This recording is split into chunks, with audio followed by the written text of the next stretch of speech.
శుభం బియాదు శ్రీ గురుభ్యో నమః.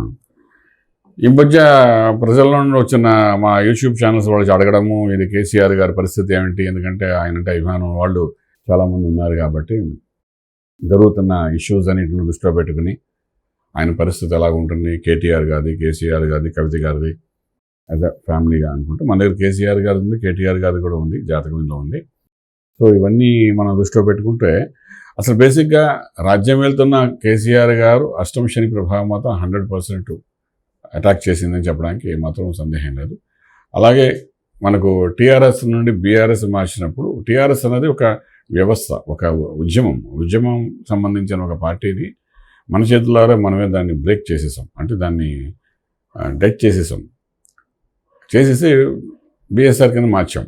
సో బీఆర్ఎస్కి అంత బలం ఉందా, టీఆర్ఎస్కి ఉన్నంత బలం బీఆర్ఎస్కి ఉందా అని చెప్పుకుంటే అది పుంజుకోవడం. అంటే 10 సంవత్సరాలు టీఆర్ఎస్ పార్టీ పెట్టిన తర్వాత ఉద్యమానికి ఒక బలం పెరిగింది, తర్వాత 10 ఏళ్ళు రాజ్యం వెళ్ళారు. దాని కథ అంత డిఫరెంట్గా ఉంది. అది ఎప్పుడైనా టీఆర్ఎస్ అనగానే ఉద్యమం గుర్తు వస్తుంది చెప్పుకోవడానికి.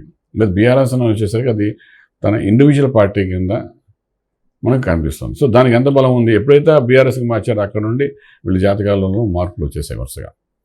ఇండివిజువల్ జాతకం వేరు, ఒక పార్టీ యొక్క జాతకం వేరు, రెండు కలిసి మనం చూసుకోవాల్సి వస్తుంది.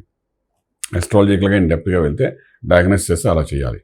అలా చేసినప్పుడు ఒకటి అష్టమ శని ప్రభావం కేసీఆర్ మీద ఎలా పడిందో, బీఆర్ఎస్ పార్టీ ఏదైతే ఆవిర్భవించిందో దాని యొక్క దశలో కూడా ఆల్మోస్ట్ అనదర్ కమింగ్ 1.5 year చాలా డ్రాస్టిక్గా బలహీనంగా ఉన్నాయి.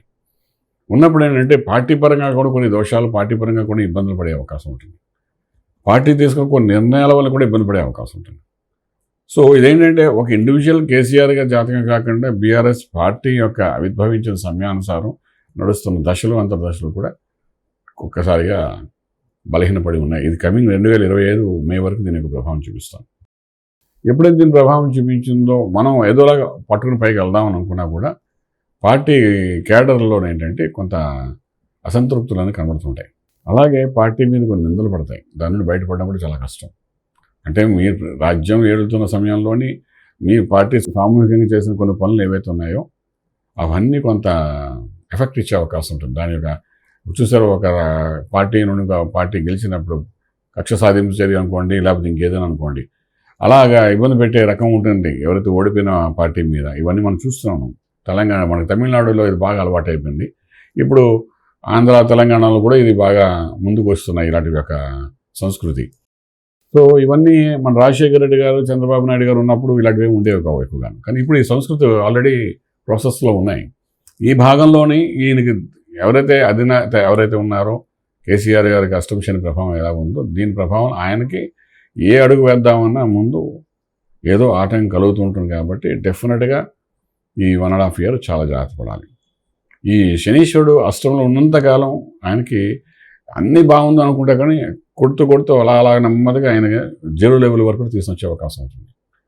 0 level అంటే నా ఉద్దేశం అంటే రాజకీయంగా ఆయన మీద ఎంత దెబ్బ పడాలో అంత దెబ్బ పడడానికి అవకాశం ఉంటుంది. కారణం అంటే అష్టమ శని వదలడం అంత ఈజీగా, ఎన్ని యజ్ఞయాగాలు చేసినా కూడా డెఫినెట్గా. అష్టమం అంటే ఆయుష్కి సంబంధించిన వాడు. అష్టమం అంటే మనకు అష్టమ శనితో పాటు ఆయనకి భాగ్యంలో రాహు కూర్చోడు, లక్ ఫేవరింగ్ కూడా చేయట్లేదు. రాజ్యంలో బృహస్పతిని వాడు లాభంలోకి వచ్చేస్తాడు అనుకోండి, బట్ ట్రాన్సిట్లోని ఒక లక్ ఫేవర్ అవుతామంటే రాహు కూర్చున్నాడు అక్కడ. 100% వాడు రాహు అనేది లక్ ఫేవర్ చేయడు. సో భాగ్యం 9th house about luck and favouring and everything. అంటే తన మాటకారితనంతో కానీ ఏదైనా చమత్కారాలు చేయాలన్నప్పుడు చమత్కారం ఎవరు వినరు. సో బోత్ ద వేస్, అంటే వాక్చాతుర్యం బలహీనపడుతుంది, అలాగే అష్టమ శని అనారోగ్యాన్ని చూపిస్తుంది, ఏదో ఒక పెయిన్, ఏదో ఒక హెల్త్ ఇష్యూస్తో యాడ్ అవుతుంటుంది. ఎస్పెషల్లీ బోన్స్ మనం ఆల్రెడీ చెప్పి ఉన్నాము, న్యూరో సిస్టమ్ మీద కూడా కొడుతుంది అబ్బా. మనకి లగ్నం వృషభం కాబట్టి బుధుడు ఇక్కడ కొంచెం ఈయన జాతకంలోని ఆల్మోస్ట్ రాజ్యంలో ఉన్నాడు అనుకోండి, బాగానే ఉన్నాడు, బట్ ట్రాన్సిట్లో అంత గొప్పగా లేడు కాబట్టి నరాలకు సంబంధించిన ఇబ్బంది కూడా పెట్టేస్తాడు. ఇవన్నీ ఎలాగ ఉంటే క్లినికల్గా ఒకటి స్టార్ట్ అయితే రెండో మనం చూసాం, మన వెహికల్ అది ఏదో ప్రాబ్లం ఉంది కదా అని వెళ్తాము, వాడేమో అది ఒక నట్టు ఓపెన్ చేస్తే అండ్ అన్నీ ఓపెన్ చేసినట్లు అన్నీ మళ్ళీ కొత్త వేసుకోవాలంటాడు, లేకపోతే బండి స్టార్ట్ అవ్వదంటాడు. అలా ఏదో ఒక ఇష్యూ కదా అని మనం మెడికల్గా వెళ్తే మనకు బాడీలో ఉన్న 5-6 రకాల ఇష్యూస్ బయటపడతాయి. ఒకటి రిపేర్ చేసుకుని తెల్లారిపోతాం, అలా ఉంటుంది ఒక్కొక్కసారి. సో ఇదిలాగా ఈయన జాతకంలో మనకు కనిపిస్తోంది. అంటే అధినేత కాబట్టి ఆయన గురించి మనం మాట్లాడుకోవాలి కాబట్టి అలాగా అనుకున్నాం. అలాగే మన కేటీఆర్ గారి జాతకంలోకి వచ్చేసినప్పుడు అంటే మనం స్పెసిఫిక్గా ఆ ముగ్గురిది ఎందుకు మాట్లాడుకుంటున్నాం అంటే వాళ్ళు ముగ్గురే కదా ఈ బీఆర్ఎస్ పార్టీని ముందుకు తీసుకురావాలనుకున్న వాళ్ళు కాబట్టి ఆయన మృగశ నక్షత్రం అనుకుని మనం ఒకసారి మిథున రాశి లగ్నం కర్కాటకం అని చూపిస్తాం. ఆయన జాతకంలో కూడా మనకి ఏంటంటే కనబడుతుంది ఆల్మోస్ట్ అంటే శని మహాదశ నడుస్తుంది. శని మహాదశ లగ్నాన్ని పెద్ద సహకరించదు.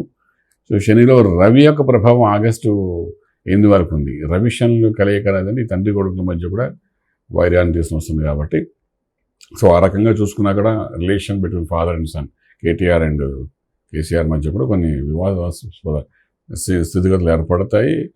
ఏదైనా ఒక చిక్కులో వాళ్ళు పడే అవకాశం ఉంటుంది.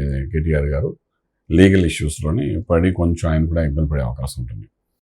ఇది ఆగస్టు వరకు ఈ ప్రభావం ఉంటుంది. అంటే ఎలక్షన్స్ అయిన తర్వాత కూడా అనదర్ 1 or 2 years ఆ ప్రెషర్ వాడి మీద ఉంటుంది. ఆ తర్వాత కొంచెం ఆయన పుంజుకోవడం అంటూ జరుగుతున్నాయి ఏమనుంటే.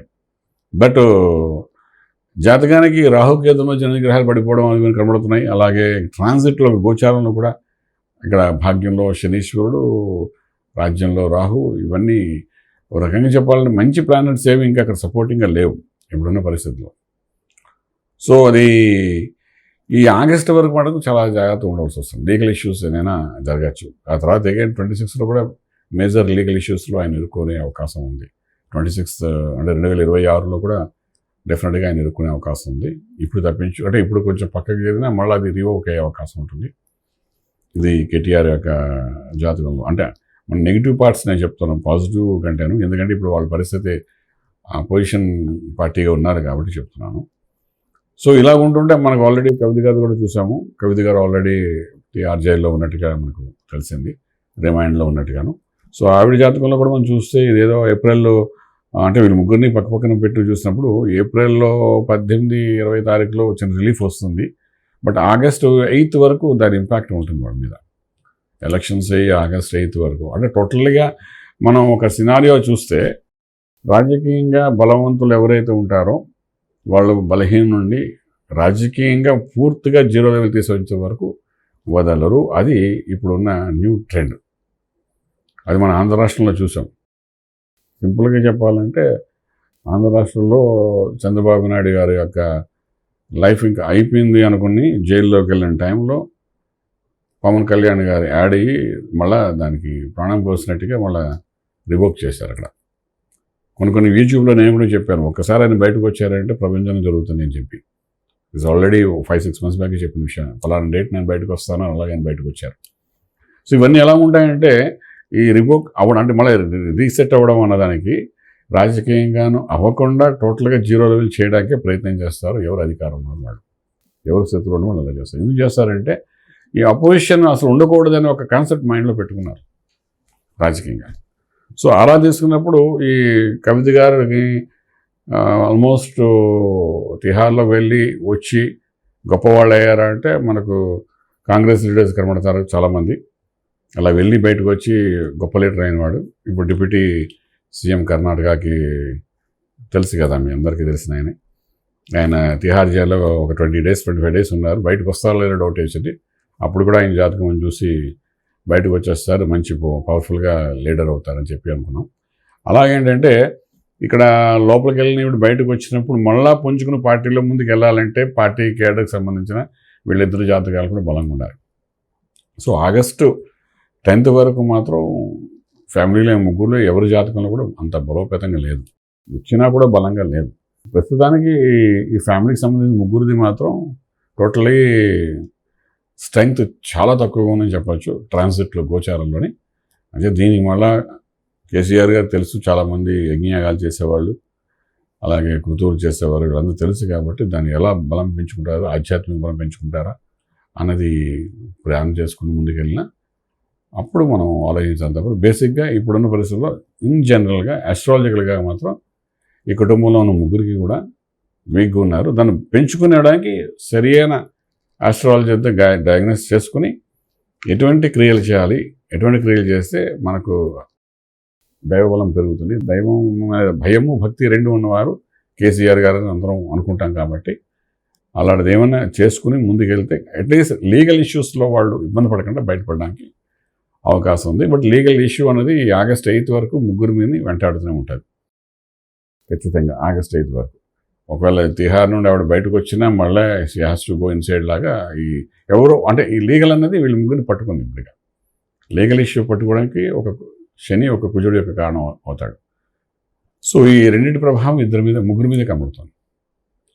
సో లీగల్ ఇష్యూ నుండి బయటపడడానికి ఏం చేయాలనే విషయాన్ని కొంచెం వివరంగా తెలుసుకొని ముందుకెళ్ళడానికి ప్రయత్నం చేయగలిగితే మాత్రం, చేసినా కూడా ఆగస్టు తర్వాత కొంచెం రిలీఫ్ ఉంటుంది. ఆగస్టు లోపల మాటలో వాళ్ళకి వెరీ బ్యాడ్ టైం అని చెప్పడానికి అవకాశం ఉంది.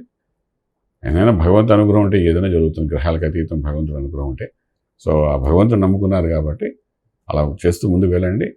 రాజమార్గంలో రాజ్యం పొందగలుగుతారు. శుభం వ్యాధి. ఈ వీడియో మీకు నచ్చినట్లయితే మీ మిత్రులకు షేర్ చేయండి. అలాగే మా ఛానల్ను సబ్స్క్రైబ్ చేయడం మర్చిపోవద్దు. Thank you.